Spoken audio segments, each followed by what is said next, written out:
Corporate social responsibility, or CSR, can generally be defined as how businesses behave and interact with the social aspects of the world. It explains what morals and ethics they represent, and most importantly, how they can ensure social accountability to their stakeholders and to the general public. This includes, but is not just limited to, their behaviour in the economic world. It overlaps into other pillars of sustainability, and we all know what those are. At times where car manufacturers can manipulate their emission figures and fashion brands flay endangered species for profits, all while the leader of the free world denounces climate change, this aspect of corporate citizenship becomes increasingly important.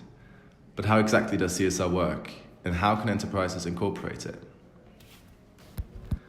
So let's imagine you have a business, and your business is going very well. So well, in fact, that you have some spare money that you decide to use for a good cause.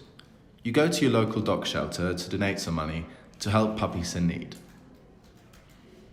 But this is not CSR. One crucial thing to keep in mind when being socially responsible is that CSR is not how you decide to spend your money, it's how you make it. Along this process, there's all different sorts of aspects that play a role in this. This needs to be implemented along the entire supply chain. It's not enough to pay the assembly workers a fair wage when the people who get the raw material are exploited. Employees have to be critically thinking, and this consciousness and responsibility has to trickle down the entire organizational structure.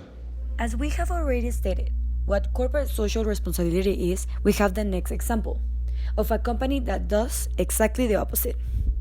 Greenwashing using CSR as a publicity tool. It is very important that we analyze the situation and ask ourselves this question. Do companies really use CSR for an ethical compromise, or is it just for a good publicity campaign? There are many companies that want to show the society the work that they have done to become a CSR, but that is also a way to get a good point of view from the society, and that could generate them more income. And this is also called greenwashing.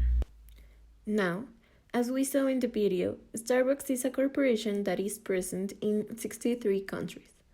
They are a company that gets their coffee from 3 different areas.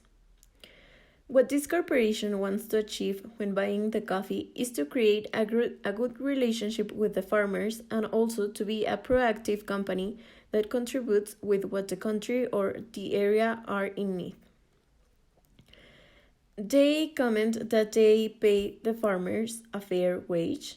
They don't use chemicals, so that helps the farmers to change the way they sow in order to be a social and environmental responsible company. Clorox is another company that is applying the CSR. The message that Clorox wants to transmit is that they are minimizing the waste that they use to generate. They are being resourceful and innovative, and they are thinking about taking care of their people.